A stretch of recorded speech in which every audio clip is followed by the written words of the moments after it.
শহীদ police স্মৃতি college, Rukhsana answer, class 8-এর স্টুডেন্টদের জন্য জিওমেট্রি পিথাগোরাসের উপপাদ্যটা পড়াচ্ছি। তো পিথাগোরাসের উপপাদ্যটাতে আমরা সাধারণ নির্বাচনটা কিন্তু আমাদের মুখস্থ থাকতে হবে, কারণ এটা একটা সূত্র এবং পরবর্তীতে এই থিওরেমটা দিয়েই কিন্তু আমরা অনেকগুলো এক্সারসাইজ করতে পারবো।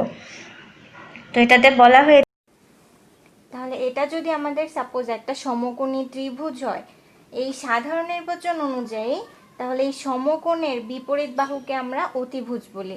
তো এই অতিভুজের উপরে আমরা একটা বর্গক্ষেত্র কল্পনা করতে পারি। সেই বর্গক্ষেত্রটার ক্ষেত্রফল অপর দুই বাহু বলতে ভূমি এবং লম্ব, এই দুইটার উপর অঙ্কিত বর্গক্ষেত্রের ক্ষেত্রফলের সমষ্টির সমান হবে। তাহলে এই দুইটার উপর অঙ্কিত বর্গক্ষেত্রের ক্ষেত্রফল, দ্যাট মিনস এটা আমরা যদি যোগ করে দেই ক্ষেত্রফল, তখন আমরা এই অতিভুজের উপরে যে বর্গক্ষেত্রটা হবে সেটার ক্ষেত্রফলের সমান পাবো। এখন প্রমাণের জন্য আমাদেরকে যেভাবে আঁকতে হবে আমরা একটু সেভাবে আঁকার চেষ্টা করি। তাহলে এবিসি যদি আমাদের ত্রিভুজটা হয়, তাহলে এখানে বি কোণটা হচ্ছে আমাদের সমকোণ। আমরা জানি কি কোণগুলাকে আমরা ক্যাপিটাল লেটারে লিখি এবং কোণের বিপরীত বাহুটা কিন্তু ওই কোণের বাহু হয়। তাহলে এই বি কোণের বিপরীত বাহুটা হচ্ছে অতিভুজ। তাহলে এই কোণের বাহুটার দৈর্ঘ্য বিপরীত বাহুটা হবে স্মল বি, এবং আমরা স্মল বি দিয়ে কিন্তু দৈর্ঘ্যকে বুঝাচ্ছি। আর তাহলে এ কোণের বিপরীত বাহু হবে স্মল এ এবং সি কোণের বিপরীত বাহু হবে স্মল সি।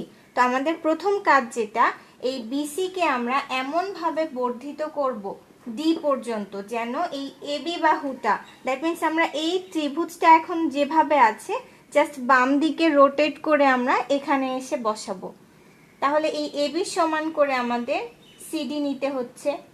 তাহলে এই সিডি বাহুটাকে আমরা ধরে নেব কি এবির সমান। তাহলে ওর দৈর্ঘ্য এখানে স্মল সি ধরবো, যেহেতু এবির দৈর্ঘ্য স্মল সি। এবার আমাদের যেটা করতে হবে, এই বিসির সমান করে আমরা এখানে ডি বিন্দুতে লম্বভাবে নেব একটা বাহু। তাহলে ডি বিন্দুতে যদি বিসির সমান করে নিই তাহলে তার দৈর্ঘ্য কিন্তু আমরা এই পাবো।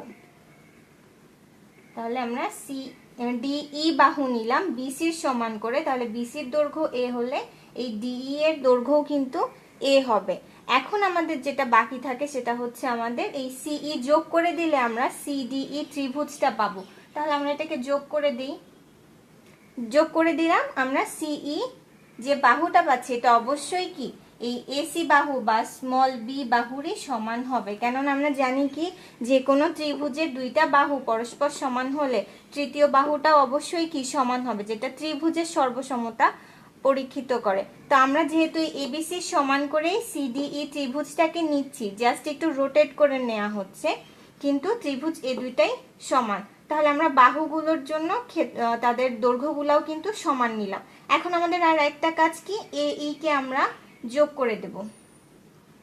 তাহলে এই কে যোগ করে দেওয়ার পর আমরা দেখলাম যে এবি আর ডিই এই দুইটা কিন্তু আমাদের ট্রাপিজিয়াম সমান্তরাল বাহু হচ্ছে, আর এই এই আর বিডি কিন্তু আমাদের সমান্তরাল হচ্ছে না। তাহলে ট্রাপিজিয়ামের সঙ্গে আমরা জানি কি এর এক জোড়া সমান্তরাল বাহু থাকবে, তখন এই এ বি ডিই কিন্তু একটা ট্রাপিজিয়াম হয়ে গেল। যাই হোক, ওটা আমরা পরে যাচ্ছি ওখানে। এখন আমাদের চিত্র হয়ে গেল। এখন এই এবিসি ত্রিভুজের ক্ষেত্রফল অনুযায়ী কি আমরা বলেছি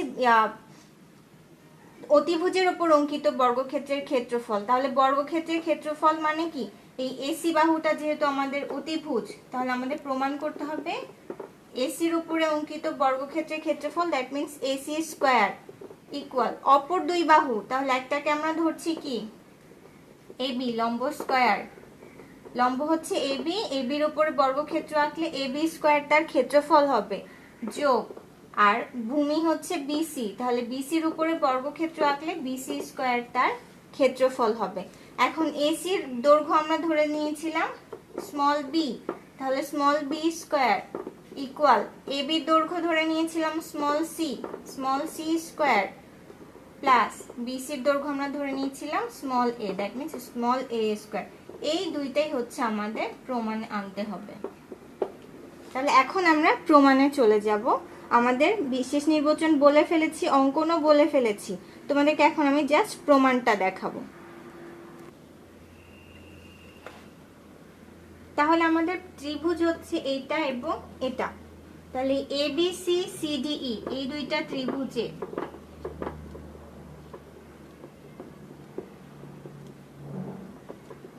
ত্রিভুজে প্রথম কিন্তু আমরা এবি সমান করে সিডি নিয়েছি। তাহলে আমাদের এবি বাহু সমান সিডি বাহু। এটার সমান আমরা দৈর্ঘ্য নিয়েছিলাম কি সি, স্মল সি।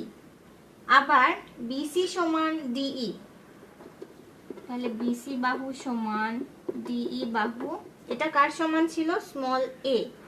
এখন বাহু কোণ বাহু উপপাদ্য অনুযায়ী দুইটা বাহু, আর আমরা ধরে নিয়েছিলাম কি বি, ধরে নিয়েছিলাম না, চিত্র অনুযায়ী কিন্তু কোণ বি ছিল। তাহলে কোণ বিটা মানে হচ্ছে এবিসি কোণটা, কোণ এবিসি এটা সমান। আবার আমরা কিন্তু ডি বিন্দুতে লম্ব নিয়েছিলাম, তাহলে এই ডি কোণটা বা সিডিই কোণটাও কিন্তু সমকোণ ছিল, সমকোণ জন্যই এরা সমান। তাহলে কোণ সিডিই এরা দুজনেই কি 90 ডিগ্রি বা সমকোণ ছিল। তাহলে যে কোনো ত্রিভুজের দুইটি বাহু একটি কোণ, অপর একটা ত্রিভুজের দুইটি বাহু একটি কোণের সমান হলে তখন যে আমরা ওই ত্রিভুজ দুইটাকে কনগ্রুয়েন্ট বা সর্বসম বলতে পারি। তাহলে সিডিই ত্রিভুজ আর এবিসি ত্রিভুজ দুইটা সর্বসম। এখন সর্বসম হওয়ার পরে অবশ্যই তাদের যে তৃতীয় বাহুটা থাকে সে দুটা কি অবশ্যই সমান হবে। তাহলে আমরা বলতে পারি যে এসি বাহু অবশ্যই আমাদের সিই বাহু এর সমান হবে, এবং এদের দৈর্ঘ্যটা আমরা স্মল বি ধরে নিয়েছিলাম।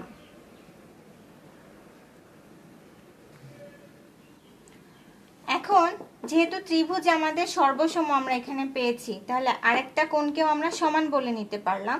তাহলে আরেকটা কোণকে কি আমরা সমান ধরে নিতে পারি না? যেমন এই বিএসি কোণটা, এটা অবশ্যই কি আমাদের এই ডিসিই কোণটা সমান হতে পারে না, বা ইসিডি কোণটা সমান হতে পারে না? তাহলে আমরা ওটাই ধরে নিই।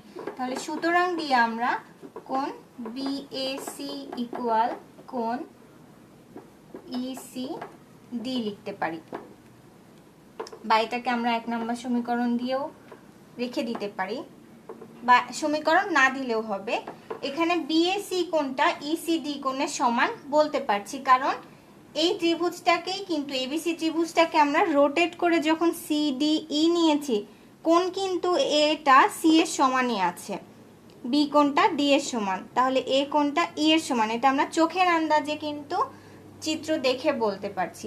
এখন আমাদের কিন্তু এই বি কোণ, আমরা জানি সমকোণী ত্রিভুজের সমকোণটা কি অপর দুই কোণের সমষ্টির সমান। তাহলে এখানে সমকোণটা বি, কিন্তু অপর একটা কোণ নিয়েছি, তার সাথে যদি অন্য কোণটা আমরা যোগ করে দেই তাহলে কি সেই দুইটা মিলে 90 ডিগ্রি আমরা পাবো না? এই জন্য আমাদের যেটা করতে হচ্ছে, এই 1 নম্বর সমীকরণের দুই পাশে আমরা এই এসি বি কোণটা যোগ করে দেব। তাহলে এখানে ছিল আমাদের বিএসি, যোগ করে দিচ্ছি কোণ এসিবি। কেন যোগ করলাম? কারণ এই এ কোণ আর সি কোণ যোগ করলে কিন্তু 90 ডিগ্রি পাবো। আমরা জানি যে ত্রিভুজের 3 কোণের সমষ্টি হচ্ছে 180 ডিগ্রি, তার মধ্যে 90 ডিগ্রি সমকোণেই থাকে, আর বাকি দুটো যোগ করে আমাদের 90 ডিগ্রি হয়।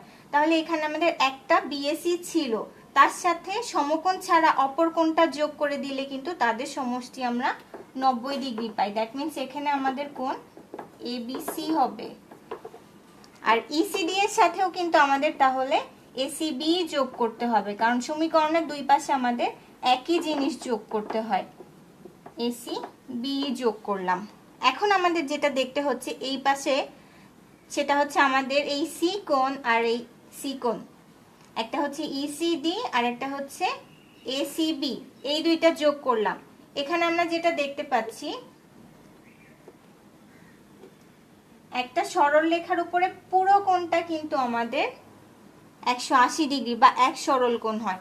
তার মধ্যে মাঝের কোণটা কিন্তু এখন আমরা ধরিনি, মাঝের কোণটা বাদে বাকি দুইটা কোণ কিন্তু আমরা যোগ করে ফেলেছি। তো তো এই কোণটা কিন্তু আমাদের দেখে বুঝতে পারছি যে এটা কিন্তু আমাদের 90 ডিগ্রি হবে। চিত্র দেখে আমরা এটা বুঝতে পারি। আমি তো এখানে হাতে এঁকেছি, তোমরা যখন স্কেল দিয়ে আঁকবে তখন আরো ভালোভাবে বোঝা যাবে যে এটা কিন্তু 90 ডিগ্রি। তাহলে এই মাঝের কোণটা যদি 90 ডিগ্রি হয় তাহলে অবশ্যই পাশের দুটা মিলে আমাদের 90 ডিগ্রি হবে। তাহলে আমাদের পাশের দুটা মিলে যদি আমরা 90 ডিগ্রি দেখতে পারি, যেহেতু মাঝেরটা আমরা দেখেই বুঝতে পারি 90 ডিগ্রি, সরাসরি কিন্তু এখানে আমরা 90 ডিগ্রি বা এক সমকোণ লিখে দিতে পারি। এক সমকোণ আমরা লিখে দিতে পারি। তাহলে সুতরাং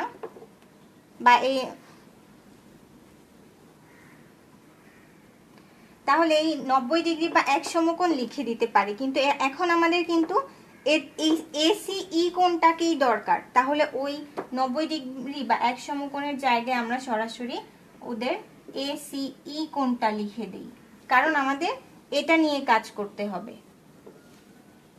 আর ABC কোণটাকে আমরা সরাসরি দেখেই বলতে পারছি কি ABC কোণটা হচ্ছে আমাদের 90 ডিগ্রি, কারণ এটা আমাদের চোখে সোজাসুজি আছে। যদি এই কোণটাকে দেখতে যাই তাহলে হয়তো আমাদের খাতাটা একটু ঘুরাই নিলে আমাদের এটার মতো সোজা দেখতে পারবো। তো এই ABC কোণটা যেহেতু 90 ডিগ্রি, এখানে আমরা সরাসরি লিখে দিতে পারি কি এক সমকোণ সমান কোণ ACE। সুতরাং দিয়ে ACE কে আমরা বাম পাশে রেখে দিই সমান এক সমকোণ। এই গেল আমাদের প্রমাণের প্রথম অংশ। তাহলে ACE কোণটা যদি আমাদের এক সমকোণ হয় তাহলে এই ত্রিভুজটাকেও কি আমরা সমকোণী ত্রিভুজ বলতে পারি? অবশ্যই পারি, যেহেতু যে কোনো ত্রিভুজের একটা কোণ সমকোণ হলেই ত্রিভুজটা সমকোণী হয়ে থাকে। তাহলে ত্রিভুজ ACE সমকোণী ত্রিভুজ।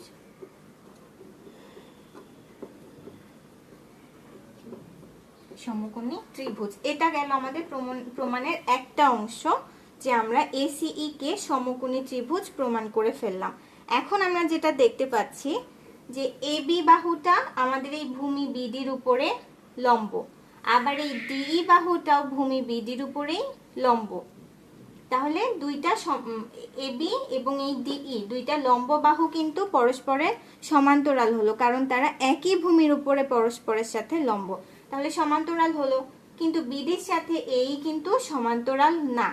তাহলে তখন আমরা যে দেখতে পাচ্ছি কি যে ট্রাপিজিয়ামের সংজ্ঞাকে স্যাটিসফাই করছে, যে ট্রাপিজিয়ামে এক জোড়া সমান্তরাল বাহু থাকে এবং অপর জোড়া কিন্তু সমান্তরাল থাকে না। তাহলে কি আমরা ABDE কে ট্রাপিজিয়াম বলতে পারি না? অবশ্যই পারি। তাহলে প্রমাণের দ্বিতীয় অংশে যাচ্ছি, আমাদের এই অংশটা একটু মুছে দিতে হচ্ছে। তাহলে আমরা যেটা দেখতে পাচ্ছি যে AB বাহুটা লম্ব হচ্ছে BDর উপরে, BD ভূমির উপরে, এবং আবার দেখতে পাচ্ছি DE বাহুটাও কিন্তু আমাদের লম্ব হচ্ছে কার উপরে? ওই একই ভূমি BDর উপরে। এবং আমরা আবার দেখতে পাচ্ছি কি যেহেতু একই ভূমির উপরে দুইটা বাহু লম্ব, তাহলে আমরা বলতে পারি কি AB সমান্তরাল হচ্ছে কার? ওই DE বাহুটারই সমান্তরাল হচ্ছে। তাহলে যদি সমান্তরাল হয়ে যায় তখন আমরা দেখতে পাচ্ছি যে ট্রাপিজিয়ামকে স্যাটিসফাই করছে। তাহলে সুতরাং আমরা বলতে পারি কি AB, এখানে D, এখানে E, DE একটি ট্রাপিজিয়াম।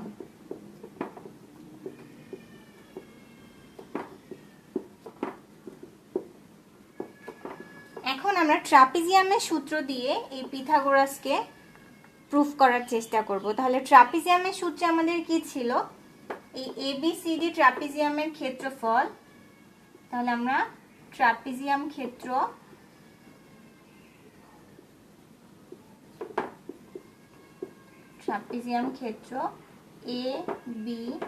ABDE সমান, এখানে আমরা এভাবে লিখছি কারণ পুরোটা লিখলে বোর্ডে জায়গা হচ্ছে না, তো আমি এখানে ট্রাপিজিয়াম চিহ্ন দিয়ে লিখলাম যে ট্রাপিজিয়াম ক্ষেত্র ABDE, দ্যাট মিন্স ওই ABDE এর ক্ষেত্রফল সমান।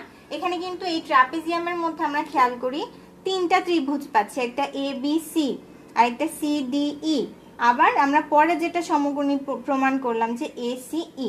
তাহলে এই তিনটা ত্রিভুজের ক্ষেত্রফল যোগ করলেই কিন্তু আমরা এই পুরো ABDE ত্রিভুজের ক্ষেত্রফল পেয়ে যাচ্ছি। তাহলে ত্রিভুজ ক্ষেত্র ABC যোগ তার সাথে আমরা পাচ্ছি ত্রিভুজ ক্ষেত্র CDE যোগ আরেকটা পাচ্ছি আমরা ACE। এই তিনটা ত্রিভুজের ক্ষেত্রফল যোগ করলেই কিন্তু আমরা ট্রাপিজিয়াম ক্ষেত্রের ক্ষেত্রফল পেয়ে যাচ্ছি। এখন আমরা ট্রাপিজিয়াম ক্ষেত্রের ক্ষেত্রফলের সূত্র জানি কি, যে হাফ ইন্টু সমান্তরাল বাহুদ্বয়ের মধ্যবর্তী দূরত্ব, দ্যাট মিন্স আমাদের BD, ইন্টু সমান্তরাল বাহুদ্বয়ের যোগফল, তাহলে AB যোগ DE, AB যোগ DE। আর এখানে ত্রিভুজ ক্ষেত্র ABC এর ক্ষেত্রফলে যে আমরা ভূমি ইন্টু উচ্চতা পাচ্ছি, তো ভূমি ইন্টু উচ্চতার মধ্যে আমাদের হাফ ইন্টু ভূমি ছিল BC, তাহলে BC এর দৈর্ঘ্য তো এখানে A, আর উচ্চতা বা লম্বটা হচ্ছে আমাদের AB, তো AB এখানে C ছিল, আবার যোগ চিহ্ন দিলাম। এবার ত্রিভুজ ক্ষেত্র CDE, আবার একই সূত্র যাচ্ছে, হাফ ইন্টু এখানে ভূমি হচ্ছে C আর উচ্চতা হচ্ছে A, ভূমি ইন্টু উচ্চতা, প্লাস আবার হাফ ইন্টু ACE ত্রিভুজ, ACE ত্রিভুজ এই যে উপরেরটা, এখানে আমরা দেখতে পাচ্ছি একটা ভূমি একটা উচ্চতা। খাতাটা একটু তোমাদের হালকা বাঁকা করে নিয়ে এটাকে সমকোণী ত্রিভুজের মতো সোজা দাঁড় করিয়ে তারপরে ভূমি এবং উচ্চতা তোমরা সুন্দরভাবে দেখতে পারবে। তাহলে হাফ ইন্টু ভূমিও এখানে B, আবার উচ্চতাও এখানে B, যেহেতু আমরা এগুলো শুরুতেই বুঝে ফেলেছি যে কিভাবে আমাদের এদের দৈর্ঘ্যগুলো ধরলাম আমরা, তাহলে হাফ ইন্টু B চলে আসলো। এখন আমাদের যেটা কাজ, যেটা আমরা কি দেখতে পাচ্ছি, half into AC plus half AC plus half B square, আর এখানে BD, এই BDটাকে কিন্তু আমরা ভেঙে লিখলে BC প্লাস CD দেখতে পাচ্ছি, BC প্লাস CD, এইটুকু অংশ এইটুকু অংশ, তাহলে আমরা একটু ভেঙেই লিখি এটাকে, হাফ BC প্লাস CD, আর এখানে হচ্ছে AB প্লাস DE।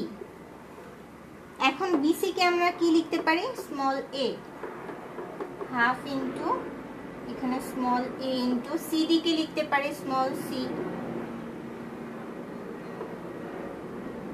সরি এখানে যোগ চিহ্ন হবে।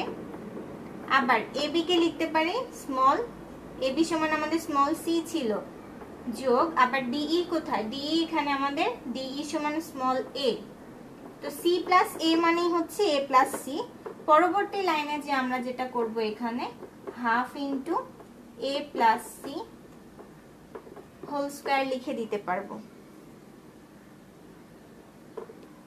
আর এখানে আমাদের হাফটা যদি কমন নিয়ে নেই তাহলে AC প্লাস b স্কয়ার থাকে, তো এটাকে আমরা হাফ ইন্টু ব্র্যাকেটের মধ্যে 2AC প্লাস b স্কয়ার লিখতে পারি, 2AC প্লাস b স্কয়ার। এখন উভয় পক্ষ থেকে কিন্তু আমরা হাফ দুইটাকে বাদ দিতে পারি কিভাবে, যদি আমরা উভয় পক্ষে 2 দ্বারা গুণ করি, তাহলে উভয় পক্ষে 2 দ্বারা গুণ করলে আমাদের হাফটা বাদ হয়ে যাবে, তখন বাম পাশে থাকবে a plus c whole square আর ডান পাশে থাকবে 2AC প্লাস b স্কয়ার। এটা হাফ আমরা উভয় পক্ষে বাদ দিয়ে দিলাম। এখন আমাদের a প্লাস b হোল স্কয়ারের ফর্মুলাতে যদি ফেলি, a square plus 2ab plus b square, এখানে b টাই কিন্তু আমাদের c, আর এই ডান পাশে থাকছে 2ac প্লাস b স্কয়ার। এখন 2ac কে বাদ দেওয়ার জন্য আমরা উভয় পক্ষ থেকে 2ac মাইনাস করতে পারি, তাহলে উভয় পক্ষ থেকে আমরা 2ac মাইনাস করলে এখানে থাকবে a square plus c square, আর এই বাম পাশে থাকে b স্কয়ার। এখন আমরা দেখতে পাচ্ছি যে চলে এসেছে আমাদের প্রমাণ কিন্তু আমাদের চলে এসেছে, সো আমরা প্রমাণের মতো করে চাইলে উল্টেও লিখতে পারি যে b square equal a square plus c square. এখানে আমাদের পিথাগোরাসের উপপাদ্যটা প্রুভড হয়ে গেল। দ্যাট মিন্স অতিভুজ ছিল আমাদের b, অতিভুজ b এর উপর অঙ্কিত বর্গক্ষেত্র, অপর দুই বাহুর একটি হচ্ছে ভূমি a এবং লম্ব c, এই দুইটার উপরে বর্গক্ষেত্র a স্কয়ার c স্কয়ার এবং তাদের সমষ্টি সমান, দ্যাট মিন্স আমাদের যোগফল।